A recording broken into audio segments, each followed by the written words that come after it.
Hi guys. ఎవరు నువ్వు? Cashier ఎక్కడ? ఇక్కడ క్యాషియర్ ఎందుకుంటాడు? మన 2 లక్షలు ఎవరు ఇస్తారు? 2 లక్షలు ఏంటి? ఏటీఎం చోరీ దొంగ ఎవడో తెలిస్తే 2 లక్షలు ఇస్తాను పేపర్లు ఆడిందుకు ఇచ్చారు. ఆ 2 లక్షలు ఇస్తే వెళ్ళిపోతా.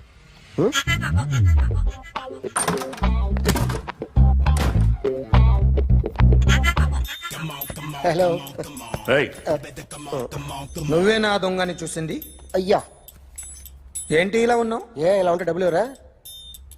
ఎక్కడ చూసావు? ప్యాట్నీ సెంటర్. ప్యాట్నీ సెంటర్. దొంగతనం జరిగింది ప్యారడైజ్ సెంటర్ లో. ప్యాట్నీ నుంచి ప్యారడైస్కి వచ్చాడు. వాడే దొంగని నీకెలా తెలుసు? ఆడే చెప్పాడు దొంగని. ఈ దొంగైన వాడి గురించి వాడే చెప్పుకుంటాడా? ఒక్కొక్క ముఖం చూస్తే ఒకలా అనిపిస్తుంది. మీ ముఖం చూస్తే చేపబుద్దోదు, అదే నా ముఖం చూస్తే చెప్పేసుకోవాలని అనిపిస్తుంటది. ఏం చేస్తుంటావు? ఆర్టిస్ట్ అండి, రోడ్డు మీద. వాడి బొమ్మ గీసావా? యా.